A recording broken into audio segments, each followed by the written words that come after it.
You may think it's costly to make absurd enchantments like this, but as is the case with alchemy, you can use enchanting to break this game open almost as soon as you step off the boat into Satanin. But if you really want to tap the potential of enchanting, it'll take a little bit of setup. We'll be an artificer, a tinkerer, someone who's good with his magical hands. Look at this guy. You just know he's jonesing to stick his fingers in all sorts of places. He probably has perpetually dry lips and looks right in your eyes while he licks them. The build doesn't actually matter. Athletics and acrobatics for movement, enchant to make getting to the endgame quicker, and personality to make the 2 enchantments I have to pay for just a little bit cheaper. It's important for us to get the 4 mushrooms Ajira will ask us to bring her. Bungler's Bane, Hypophagia, Violet Copernus, and Luminous Rusula.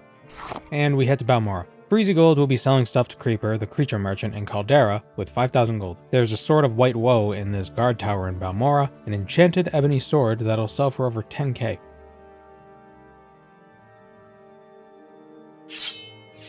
There's the Master Alchemy set in the Caldera Mages Guild, and finally there's the Orcish armor in the crate near Creeper. The Orcs will yell at you if you steal it, but they don't actually do anything about it, so it's not a crime. By shuffling items between ourselves and Creeper and waiting 24 hours for his gold to replenish, we pretty quickly end up with about 17,000 gold, reaching 22,000 once we sell the Alchemy set to Nalcaria in Balmora, and we'll steal her stuff too. Well, this is a new NPC. Where did this come from? The name's VPN, the Nord. Oh, this is a NordVPN sponsor segment. Alright, gotcha.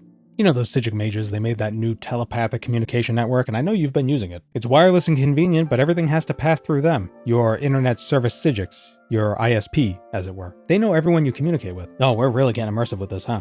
Carry on. Your communications may be encrypted, but your ISP still knows who you're sending messages to, even if they can't read those messages. What do they do with that data? Serve you targeted ads for items you literally already bought a month ago, or accidentally clicked a year ago, and you still keep seeing them on every mobile website you visit for some reason? Yeah, that does get annoying. That's where NordVPN comes in. With a virtual private network, you can hide who you're communicating with, creating a layer of privacy. And by using the promotion link in the video description, nordvpn.com/background noise, you can get 4 extra months with a 2-year plan. There's even a 30-day money-back guarantee if you have second thoughts. Well, that immersion fell apart pretty quick. What if I don't care about privacy? Maybe you want access to content unavailable in your location. The Black Horse Courier doesn't broadcast outside of Cyrodiil. NordVPN has connections across the world and can help you pretend you're in Cyrodiil so you can get access to your precious courier. Or Netflix. Some stuff isn't available to watch in the US, but if I pretend I'm in, like, the UK or something, I can get access to different shows. Now you're breaking the immersion. Yeah, this is a contrived bit anyway. So using the link nordvpn.com/background noise, I can get 4 months for free with a 2-year plan. There's a 30-day money-back guarantee. I'll have access to one of the fastest VPNs on the market, so I can stream content unavailable in my country and hide my traffic from my ISP. That's right, maybe I should use that link.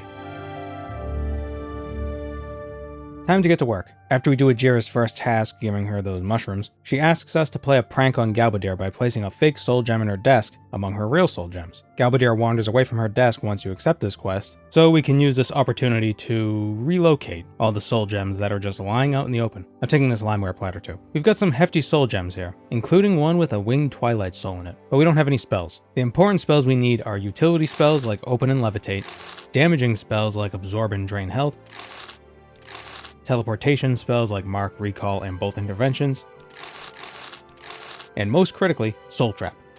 Without Soul Trap, you can't trap souls, and if we can't trap souls, we can't make broken, constant effect enchantments. We have the spells, we have the souls, we got the gold, now we need some garb. Millie Hastian sells a variety of fancy clothing of all kinds, but what we're most interested in is the exquisite stuff. Exquisite rings and amulets have an enchanting capacity of 120, the shirts and skirts have 60, and even the extravagant and expensive stuff will see some use. Notice that our first enchantment will only use up 24 of the exquisite ring's 120 enchanting capacity. It'd be a waste to use this ring for an enchantment this week, but there are more rings out there, so it's fine. Yes, I could make the enchantment stronger. Instead of 20 seconds of Soul Trap and 1 to 100 points of Absorb Health, I could do 50 to 100 points of Absorb Health. Maybe 100 to 100 points. Although that would fit on the ring, it'd be outside my budget. Besides, this ring is more than strong enough for now. It only costs 16.5k, and I'm not too worried about wasting the ring. This ain't an endgame item. What this ring affords us is both decent damage, which won't kill us if it gets reflected, and a way to capture souls without having to swap between items. It's all wrapped up in one. But the first enemy we'll kill with this won't be soul trappable.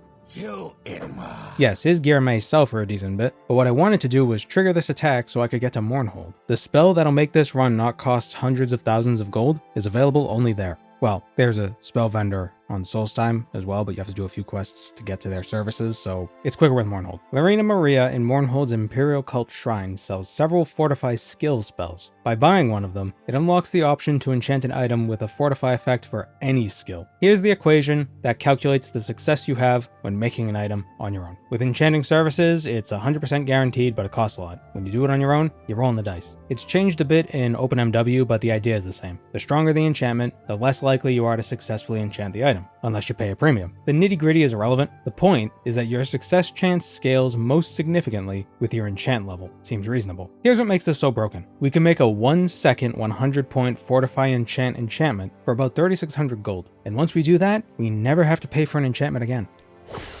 After buying a couple dozen grand soul gems from Albert Nurmark, we head down into the sewers and claim a couple goblin souls. Then, I cast the Fortify enchant item I just bought, abuse the good old pause screen buff cheese, preserving my buff indefinitely through menus and pause screens, because menus and pause screens freeze everything. It's a 1 second buff that lasts forever as long as you don't unpause the game. With the fortified enchant level, we can use these newly acquired souls to make a new item that fortifies my enchanting, this time by 200 points. And I'll put this enchantment on a pair of shoes. Because enchanted items don't have animations, you can quickly cast multiple enchanted items at the same time. By casting both of these items in quick succession, I can get 300 points of Fortify Enchant. And I can make another Fortify Enchanting item, this time boosting my skill even further beyond, by 400 points. You see where this is going. These boosts only last 1 second though. How useful could they be in combat? You see, a high enchanting level reduces the amount of charges an enchanted item uses when you cast the spell. Really powerful items can only be used a limited number of times before it runs out of charge. Then you have to wait several hours or several days for the item to have full charge again. With the Fortify Enchant items, I could cast them first and then cast my actual spells so they'd only use 1 charge every time I use them. I'll explain more on that later. But switching back and forth would be super annoying, and eventually the items that fortify my enchanting would run out of charge themselves because I have to cast them before my enchanting is fortified. So what do? Well, I think we need some Golden Saint souls. Felon Marion Intel. Oh, wait, I need a levitate spell. Excellent. So Felon Marion sells the Summon Golden Saint spell. You might think, because of how powerful Golden Saints are, that enchanting an item to summon one must be pretty costly. Well, after dumping the couple of mortars and pestles I still had on me for a woefully cheap price, I was able to scrape together enough gold to buy the Summon Golden Saint spell from Felon, and place that spell on a simple skirt. 20 seconds of a Golden Saint only requires 56 points of enchantment capacity. 20 seconds is all I need. And it was a 100% chance because I boosted my enchanting by like 600 points.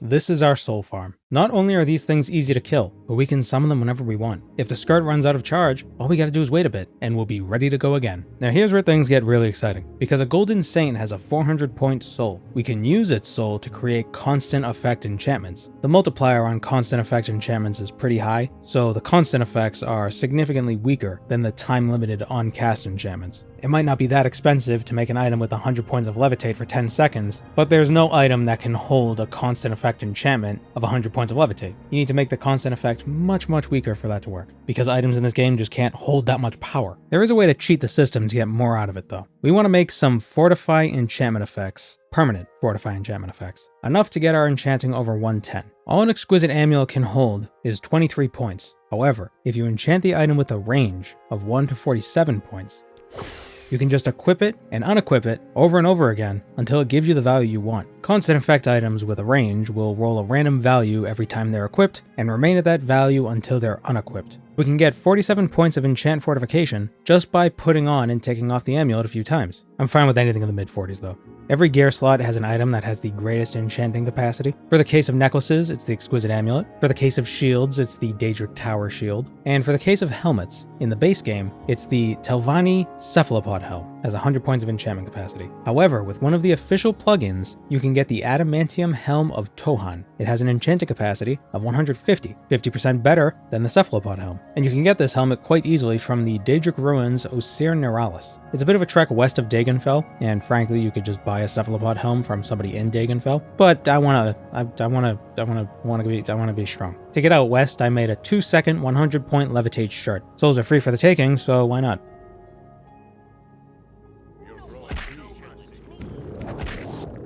The ring I made at the start isn't that great, but it's good enough for these enemies.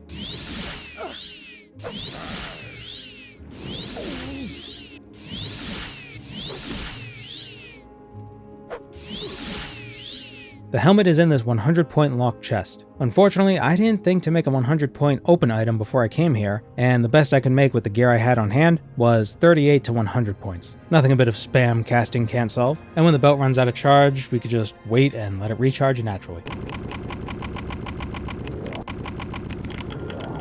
And here's the helmet.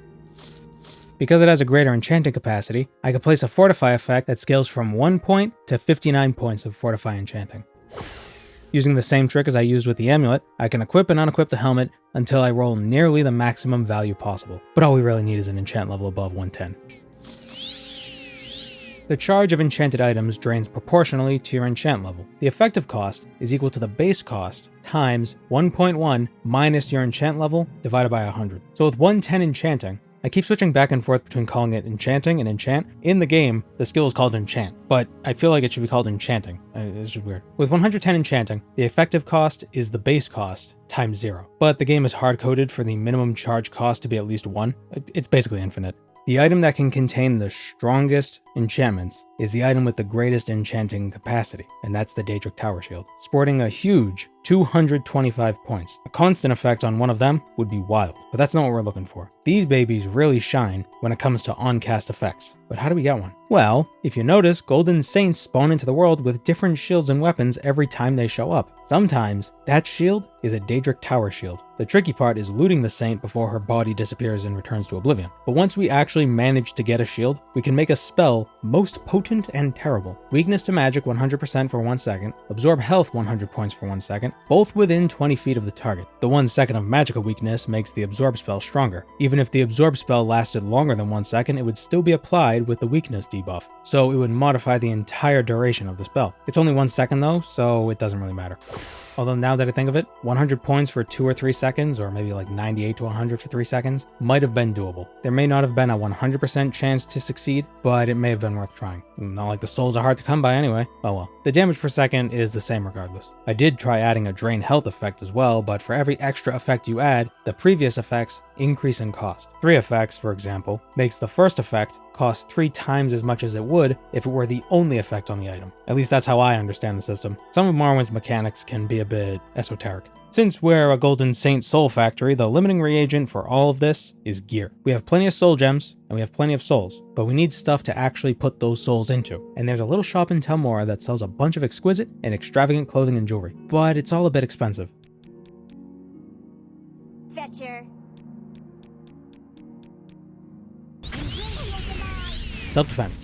Ellie here was actually wearing some of the clothes we want, so it all worked out in the end. Win-win. I'm going to use 2 of the skirts to make 2 items, one with mark and one with recall. I don't want to unequip my amulet, and the in-game mark and recall items are both amulets. I still have a few of those souls I stole from Galbadir, so I don't even have to waste a Golden Saint soul on them. Getting around the world is giving me a problem though. I'm just too damn slow. One option is to buy a Fortify attribute spell, load up a shirt with a few 100 points of speed and, 100 points of levitate, 1 second each, and just spam it as I fly. Certainly fast, but I could go faster. We'll have to go to Telfair eventually anyway to have Jaeger and Bagarn jury-rig Wraithguard for us, but we'll come here a little sooner than that and grab a few things. Now that I can zoom through the skies, it shouldn't be all that troubling of a journey. Spam casting the open spell on my belt isn't too much of a problem anymore since the casts only consume 1 charge every single time, and the trap on his cupboard isn't enough to kill me. We'll steal Dagoth-Ur's cuirass of the Savior's Hide, so so we can have over 100% magicka resistance. If my absorb spell gets reflected, it shouldn't show the spell effect on my screen. It won't hurt me regardless, but the spell effect is a bit annoying to see, so if I don't have to see it, great. But that's not the primary reason I want this. I think you know what I'm planning. Before we leave, we'll also steal Dagoth-Ur's Daedric Sanctuary Amulet. We can use this to return to Telfir super quickly. Problem is, the trap kills me, and I never made any restore health items. I could sleep in the bed downstairs, but I do have an absorb health spell, and those Daedric gloves do look nice.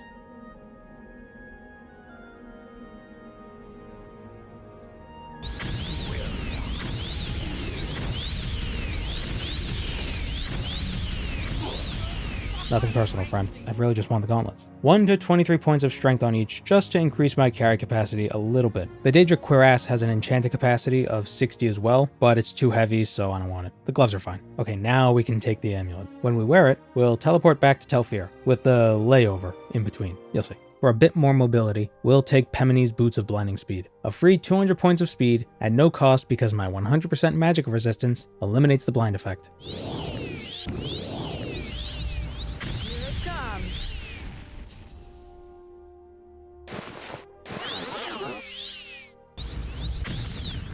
And to make this speed even more ludicrous, we can summon more Golden Saints until one spawns with a Daedric Tower Shield, and on that, we can place even more speed. Oh, 0 success. I think I need another, more powerful Fortify Enchanting item. 600 points on this ring. Sound good to you? Using all the Fortify Enchanting items together, I have 1,336 Enchanting. One away from the family-friendly meme number. That's fine though. UESP says 1,225 Enchanting is more than enough to guarantee success for any enchantment, but that may be referencing the vanilla formula. I have no idea, but I can't imagine 1,336 not being enough. Ignore the weird ordering of these enchantments. I was contemplating mixing in some strength, but that doesn't matter. 700 points of speed and 100 points of levitate for 1 second. This is a zooming around without the Boots of Blinding Speed. I accidentally took them off the last time I Divine Intervention because I made teleport boots. It's fine though. Let's kill some ash vampires. First, Endusal, not because Dagoth Endus has anything I need, but because he's in a room with Kagranak's journal. And can you really expect me not to pull the trigger of this gun when the opportunity arises? Odrosal is Endusal's neighbor, and is where we get Keening.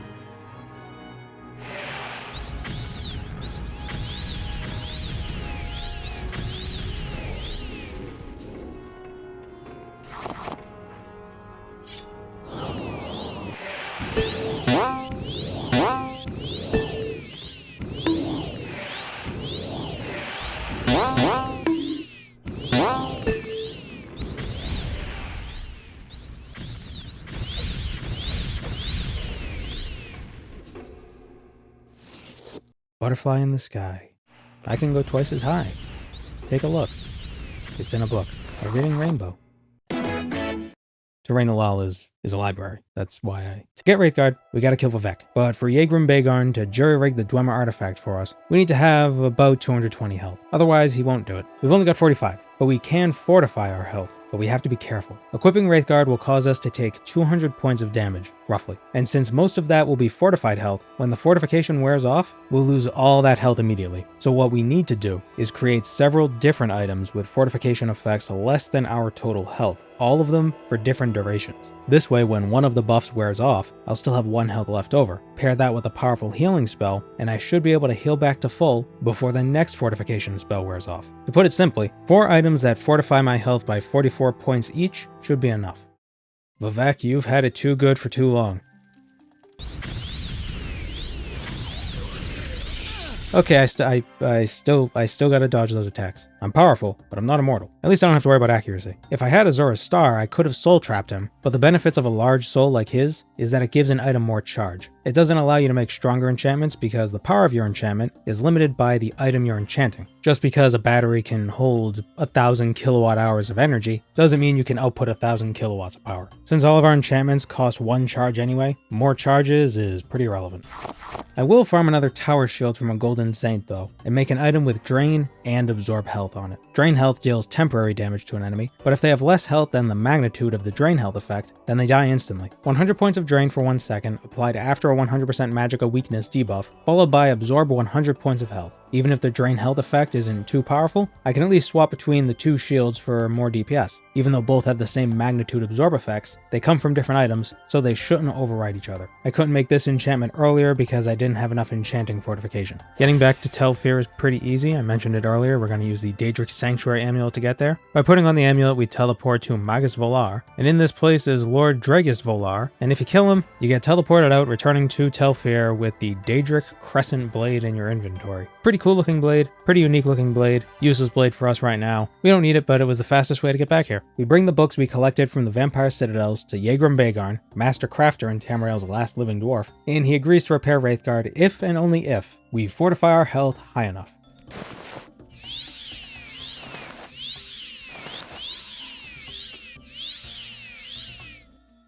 Excellent. Watch how this will work out. We equip the gauntlet, take a bunch of damage. Now we cast the healing enchantment we made. It should heal us to full rather quickly, and all we have to do is wait for each of the fortify health buffs to wear off. That's 1, that's 2, that's 3, and that's the last one. Time to kill another god.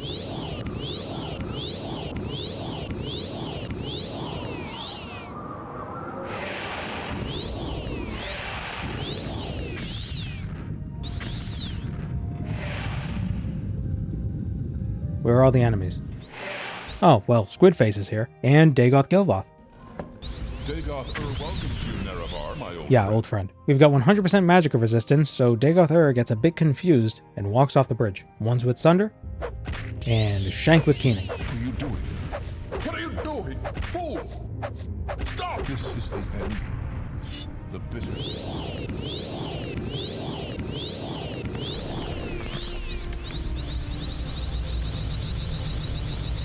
No longer burdened with prophecy, yeah, but I want to kill Almalexia, not do the Tribunal main quest. I just want to kill Almalexia. We do actually have to do a couple Tribunal quests first, up to the point where we get Barrelzar's Maze Band. Before that, we can't enter Almalexia's throne room. So we zoom through the sewers, barely aware of my surroundings because I'm the living embodiment of speed. We kill the first Gobbo War Chief, the second Gobbo War Chief, then sneak attack those Altmer nerds with a single swirly ball of concentrated magic. I also cupped a fart into my hand before I cast the spell, so it's more embarrassing. Then we escort the priest to the Shrine of the Dead, but I don't wanna.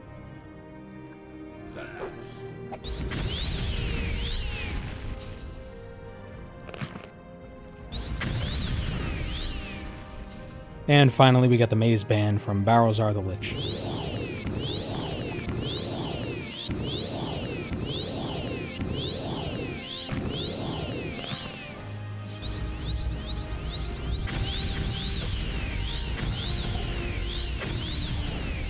I am death, etc.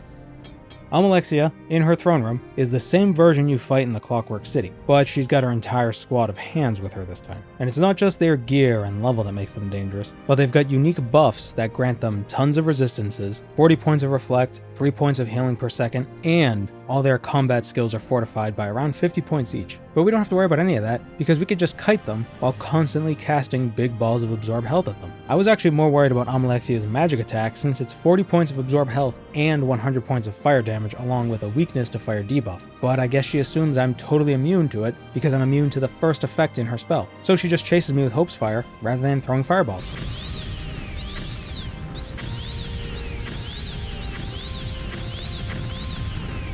You think you could do this with alchemy? Probably.